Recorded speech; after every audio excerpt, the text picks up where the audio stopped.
Hello, Christ Covenant Church family, and for whoever else may be watching this online. This is a part of our Sunday school series during the summer on biographies from church history. And so very glad to be with you. I love to study history, and biography in particular can be such a helpful way to learn theological truth, see good examples, bad examples, learn about our faith, learn about the history of the church.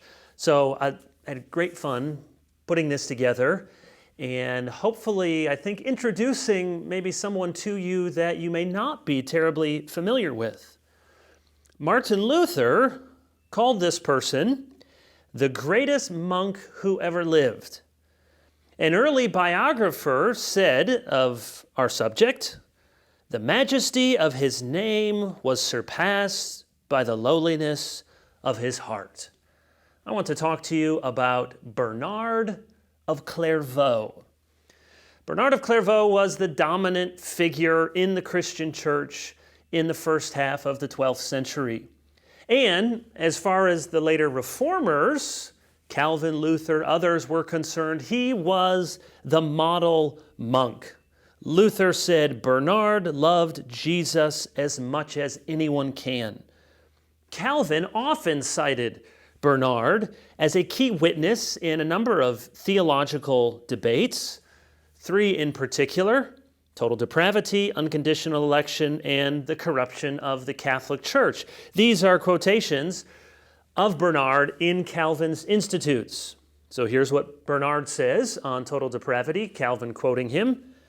"In some base and strange way, the will itself, changed for the worse by sin, makes a necessity for itself. Hence, neither does necessity, although it is of the will, avail to excuse the will, nor does the will, although it is led astray, avail to exclude necessity. For this necessity is, as it were, voluntary." That's Bernard, and that is a key point from Augustinian anthropology all the way through Bernard, and then Calvin will make much of that point, that our bondage to sin is a necessary bondage. We sin out of necessity, just like an addict might experience that addiction. I cannot do otherwise, and yet that necessity is, as it were, voluntary. So we are not excused, even though the sin is experienced as and is, in a true metaphysical sense, necessary. That is necessary, I should say, according to our fallen nature. So Calvin will cite Bernard to that effect, and then here's Bernard on unconditional election. On God's sovereign decree, he says, "O place of true repose, which I may not unfitly call by the name chamber, O place in which God is beheld, not as it were aroused and in wrath, but not as distracted with care, but in which is experienced the influence of his good and favorable and perfect will. That vision does not terrify, but soothes. It does not arouse a restless curiosity, but allays it, and it does not weary, but calms the senses. Here, true rest is felt. The God of peace renders all things peaceful, and to behold him at rest is to be at rest." In other words, he finds great rest in the immutable will of God. And then here's a final line that Calvin quotes, and this is from Bernard, writing to Pope Eugenius, who was one of the disciples of Bernard and became Pope. He says, "You have been made a superior for what? Not to domineer, I suppose. Therefore, highly as we think of ourselves, let us remember that a ministry has been laid upon us, not a lordship given. Learn that you need a trowel, you need a rake, you need a hoe, you need a garden implement, not a scepter to do the prophet's work." And this would be very important for Calvin and the other reformers as they saw abuses in the Catholic Church, and they could point to someone of such high repute as Bernard writing to a pope to say, you have been given a ministry. You have been given to serve, not to lord over others. Bernard was born in 1090, died 1153. 20 years after his death, he was canonized as a saint, and in 1830, he was admitted as a doctor official title of the Catholic Church. And this may be in your mind right now. Maybe the burning question in your mind is this St. Bernard the namesake for the big dog, the St. Bernard? Sadly, it is not. St. Bernards, the dog, are named after a different monk, an 11th century monk named Bernard of Menthon, who founded a hospice travel station along the Alps between Italy and Switzerland, and those dogs were named after him, St. Bernard. So a different St. Bernard. This Bernard of Clairvaux was born to a pious mother, Aletha. At age 23, he joined the Cistercian monastery at Citeaux, France. And we'll say more about the Cistercians in just a moment. When the number of the monks got to be too large, Bernard, along with 12 others, founded a new monastery. And they settled in an area called Wormwood. Not a very auspicious name for a monastery. It was called Wormwood because it was considered a bitter place, beset by thieves and robbers. Bernard and the others renamed the site of their new monastery. You don't want to call your monastery Wormwood. They called it Clear Valley, or in French, Clairvaux. As the abbot, think of the head monk, that's what it means. As the head monk at Clairvaux, Bernard soon became famous for his writing, his preaching, according to the Catholic Church, his miracles, his humble, heartfelt piety. He was called by some Doctor Mellifluous, that is, the honey-flowing doctor, for all the sweetness that came out of his mouth as he preached. Bernard was absolutely convinced that monastic seclusion was the highest ideal. It was the highest calling for a Christian, so much so that he shamed his married sister into leaving her husband to join a convent. He believed, according to Luke, that Mary had chosen the better part. And so he took that story of Mary and Martha as the ideal, that the highest calling is to choose the part set apart from the world and to sit at the feet of Jesus. The monastery at Clairvaux became the model for others, and itself it spurred on 60-some offshoots. Here's an account of Bernard's life written by one of his contemporaries. Now, this is a very romanticized, idealized account of Bernard, but at least it gives you a sense for how some were seeing him even in his life. I tarried with him a few days, unworthy though I was, and whichever way I turned my eyes, I marveled and thought I saw a new heaven and a new earth. The golden ages seemed to have returned and revisited the world there at Clairvaux. At the first glance, as you entered, after descending the hill, you could feel that God was in the place, and the silent valley bespoke in the simplicity of the buildings, the genuine humility of the poor of Christ dwelling there. The silence of the noon was at the silence of the midnight, broken only by the chants of the choral service and the sound of the garden and field implements. No one was idle. In the hours not devoted to sleep or prayer, the brethren kept busy with hoe and axe, taming the wild land and clearing the forest. And although there was such a number in the valley, yet each seemed to be a solitary. So there is an idealized picture of this monastery. It's like a new heaven and a new earth with the simplicity of the buildings and the order. And you see people never idle, but they're busy at work, except when they're busy at prayer, and the silence ringing throughout the land during their appointed offices of prayer and psalm singing. By all accounts, in his day, Bernard was the most influential, well-known, well-respected person in Christendom. He received all sorts of dignitaries at Clairvaux. It's hard for us to understand. We're so far removed from this Christendom, so far removed from this church-state entanglement, but to be received by Bernard at his monastery in Clairvaux was like the president to receive you at the White House. And many dignitaries wanted to come, not only that they might be received there, but perhaps that they might receive a blessing from Bernard, or word would get out and it would redound to their own benefit. He was often more influential than the popes, and he was often the influence behind popes, especially when one of his monks went on to become the pope. He was a mystical theologian, a consummate churchman, reputed for his warmth, his love, his humility, his deep devotion. We're in the first half of the 12th century, he was a Roman Catholic. So as Protestants, there would be a number of things that we would find disagreeable in his theology, and yet there's a reason why Luther and Calvin and the other reformers often looked to Bernard, because, to put it anachronistically, he was one of the most Protestant of the Catholic monks in the Middle Ages. He was fiercely loyal to the church. He defended the church against theological innovation, but he was not always in lockstep, and he was certainly not opposed to criticizing the church when necessary.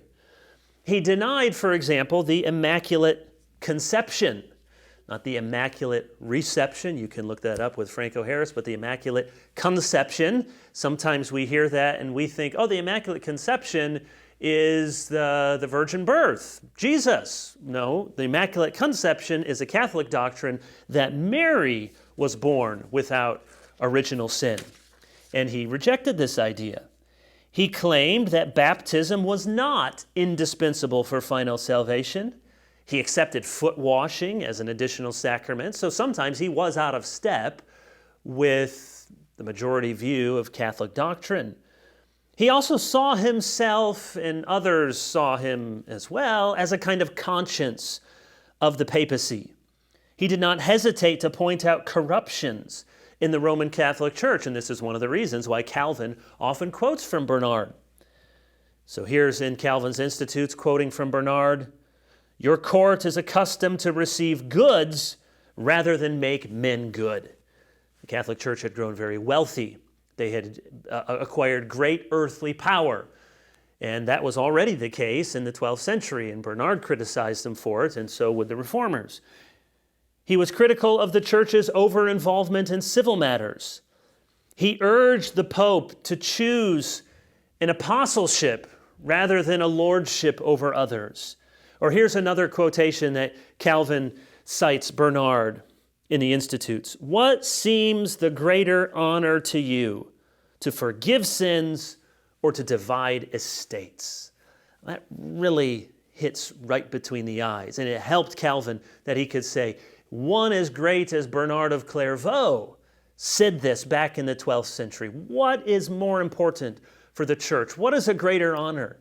To preach the gospel, to forgive sins, or that you divide estates and you exercise this worldly rule and authority? Let me mention two key events in his life for which he is most well known. One, he preached the sermon which helped to launch the Second Crusade, 1146. The sermon was given to a convention-style crowd with massive success. Bernard himself recruited for the Crusades. He used his influence to persuade leaders throughout the Roman world of Christendom to unite behind this effort. And we can easily look back now and see the mistakes that the Crusades made and really scratch our heads in bewilderment at times and think, what were they thinking to march out as an army under the banner of Christ and try to defeat the Muslim invaders? And yet we should try to understand historically what was in their mind, and if any of us were alive at the time, most of us probably would have been very supportive, because just as we see the geopolitical world in terms of nation states, they didn't see it that way. They saw it in terms of religious spheres of influence.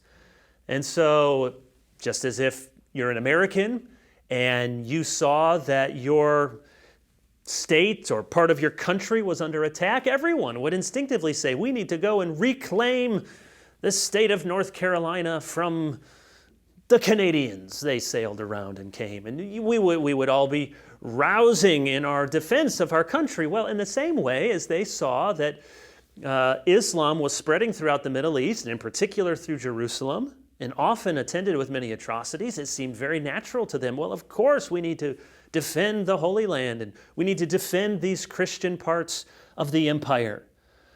He was kinder to the Jews than others of his day at a time when anti-Semitism was rife. Much of what he urged in the Second Crusade was humanitarian effort to go help the hurting and the sick. And he was profoundly disappointed that the Second Crusade turned out to be a colossal failure. And he was saddened by the sinful excesses he saw from many Christians in the Crusade. So certainly many Christians were not acting very Christian as they went out into the Crusades. It's not to absolve Bernard, as we can look back and see how that was not wise, and yet is trying to understand in his own time what he was thinking. And a second event in his life for which he's well known is his long-standing controversy with a man by the name of Peter of Abelard. Peter Abelard was a brilliant philosophical thinker, maybe the most reputed genius in Christendom at the time. And Abelard also had a troubled history. He was given the task at one point of tutoring a precocious young woman named Heloise. And this has been written about and much lauded by some and much chided by others. But this relationship, tutoring this precocious, brilliant young woman, Heloise, famously grew into a love affair. And when Heloise's uncle found out, he sent some nasty folks to rough up Abelard. He didn't appreciate that Abelard was having this affair with his beautiful, intelligent niece. But not only did they beat him up, but they emasculated him, literally emasculated Abelard. Heloise did not marry. Eventually, she was placed into a convent. Sometime later, Peter, Abelard, and Heloise take up correspondence, and they write these famous letters filled with great passion, devotion to one another. Abelard, many people think now, may have been influenced somewhat intellectually by Heloise. She was very intellectually sophisticated in her own right. Abelard withdraws then into monastic retreat.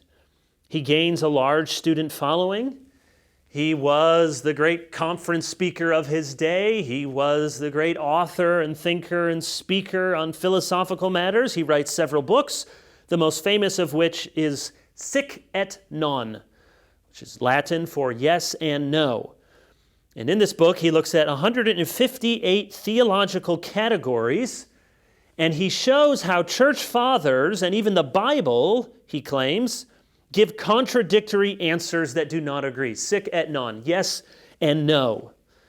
So he shows, look, they're not agreeing. The fathers aren't agreeing. Scripture doesn't agree. He was something of an early kind of skeptic. This method was picked up on by later scholastics, but instead of just leaving it yes and no, they tried to reconcile the answers and bring to some satisfactory conclusion. So his thought became very influential in content and in method. Abelard was, depending on your perspective, for good or ill, ahead of his time. He questioned everything. He pursued reason. He was critical. He was doubtful. And so from the position of the Catholic Church, and even from our position as those who believe in the unerring, unalterable truth of God's Word, we can see where Peter was unfortunately a precursor of things to come. Many people now would look at Abelard and say, well, he was really paving a way for this new sort of intellectual sophistication. He was arrogant, cocky. He got himself into all sorts of trouble. He titles his autobiography, A History of Calamities. I would hope that the story of my life would get a different title. He and Bernard clashed as a series of opposites. Bernard defended orthodoxy. Abelard questioned it. There was hardly a heresy that Abelard didn't dabble in. Arianism, Nestorianism, Pelagianism. Bernard was known for his piety, his humility, his godliness. Abelard was known arrogant, self-assured, critical. Bernard was most well known for his unyielding sincerity and devotion. Abelard most known for being a brilliant intellect, one that Bernard had great respect for, saw himself as a kind of David to Goliath in terms of intellectual acumen when they debated. But Bernard saw through a long course of his adult life, part of his efforts were to stem the tide of Abelard's influence. Bernard was much more powerful, given the power structures of the day. He was surrounded by friends and supporters. Abelard was often unliked and alone, though he had a following of students. Bernard had influence in all of Christendom with popes and with high-ranking officials and dignitaries. Abelard had no official power in the church. Abelard was condemned and lived out his days in a monastery. Before his death, some account that he reconciled to the church and perhaps recanted some of his earlier positions. Heloise, his one-time lover, would be buried at his side 22 years later. So if you look up Bernard of Clairvaux, you'll almost certainly see something about his influence in the Second Crusade and then his ongoing controversy with Peter Abelard. Times, however, even in the 12th century, were changing, and it would not be long before the universities across France encouraged more of Abelard's thinking than Bernard's thinking. Bernard issued a famous statement in one of his disputes with Abelard, quote, "The faith of the righteous believes, it does not dispute."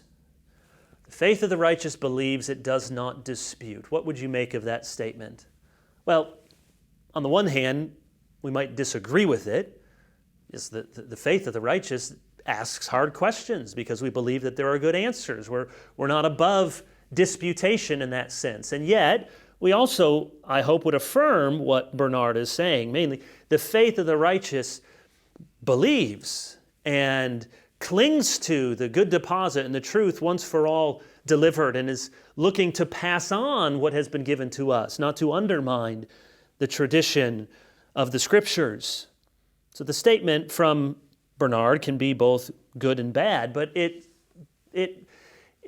presages a beginning of two rival worldviews. How should we look at the Christian faith? As something automatically to be received and passed on, or as something to be disputed and debated? And we can see some value in both, but Abelard's view over time would become ascendant. Let me just say a little bit about the monastic movement so we can understand Bernard's place in it, and then we'll finish with some lessons, good or bad. The Middle Ages were filled with monastic orders: Augustinian, Carmelites, Dominicans, Franciscans, Cluniacs, and then Bernard's, the initial monastery, the Cistercians.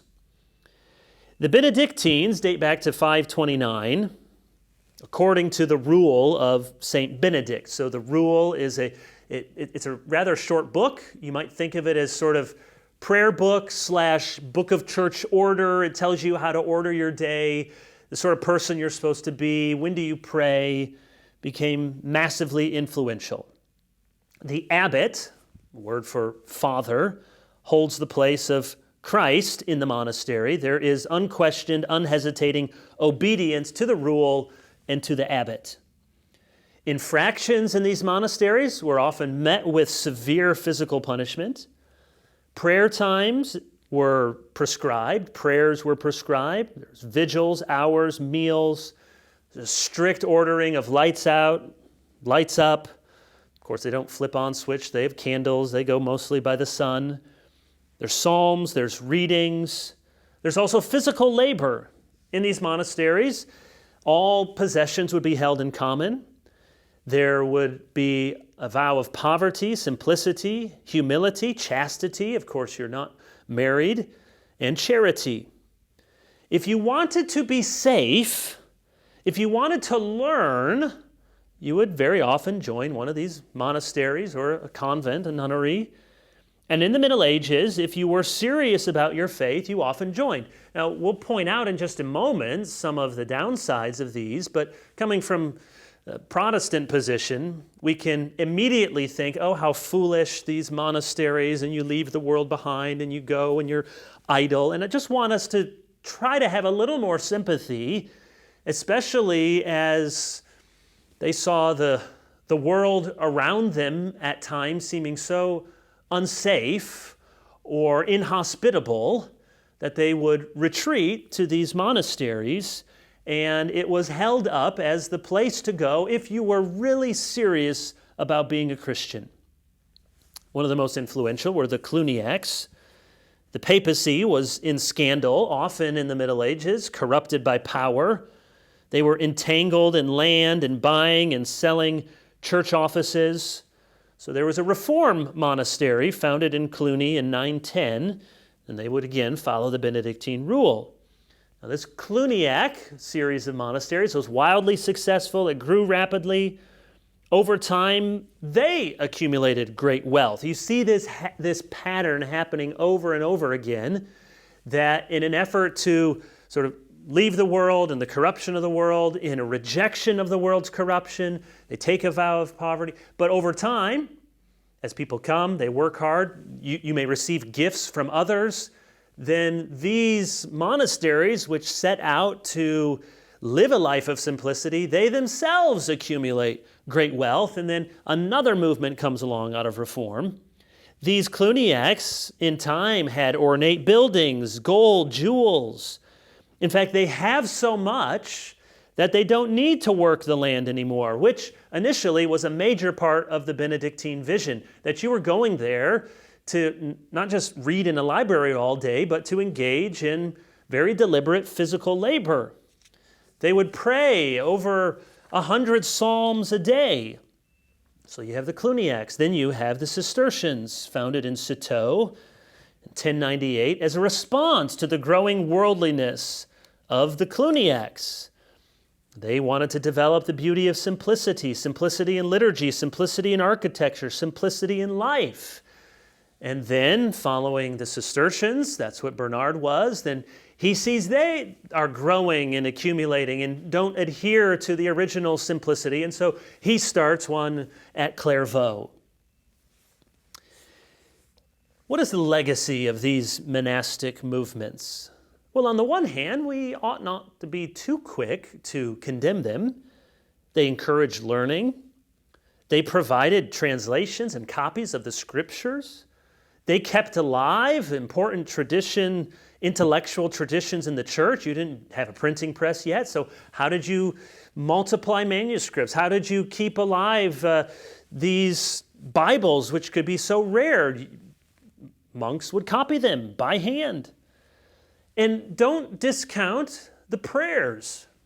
For sure, some of the prayers became very mechanical, perhaps not heartfelt, and yet who's to say that the prayers of thousands of sincere Christians in the Middle Ages didn't lead to the breakthrough of the Reformation later in the 16th century?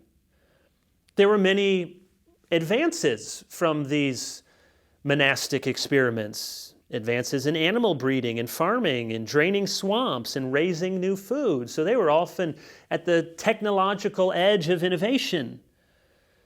There were sometimes good examples of discipline. At their best, they would help to instill the kind of balanced life that would be good for any of us.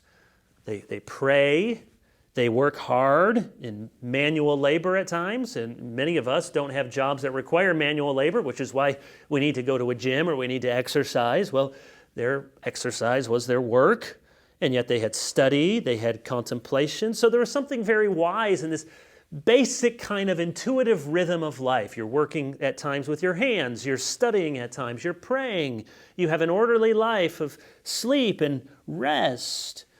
It could be, at its best, very grassroots in its reformation and developing people and community. So there were a number of things commendable about these monastic movements. And yet, there were often failures. We've already seen how one of the failures was, in time, they became great repositories of wealth themselves and became very corrupted. They could be very harsh. The abbot at times could lead as a sort of tyrant or dictator. The monastic orders could be every bit as much about rank and hierarchy and authority as the most disciplined military regiment, and could mete out very harsh corporal punishment. There was often talk of sexual scandals, either men and women, or sometimes men and men. It's a very unnatural position to have so many people forswearing any kind of sexual activity. And some people were cut out for it, and some people weren't. And it led to many unhealthy sins and extremes, and many times sort of open secrets that people dare not speak about.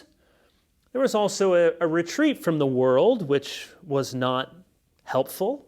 Now, to be fair, it wasn't always a kind of retreat. I mean, Bernard is preaching sermons and engaging with almost all of the controversies of his day, so it wasn't as if they just closed the door in their monastery and didn't talk to anyone else. But Bernard was an extreme example. Some of them probably were unwise in the degree to which they completely cut themselves off from the world. But even bigger than that, because a case can be made that in order to continue to reinforce what the church teaches, and more importantly, what the Bible teaches, that sometimes you do need to build up new institutions and be somewhat isolated from the corrosive effects of the world. But of course, here's where the monasteries failed most abjectly, and that is the world, even if you leave it, is still with you.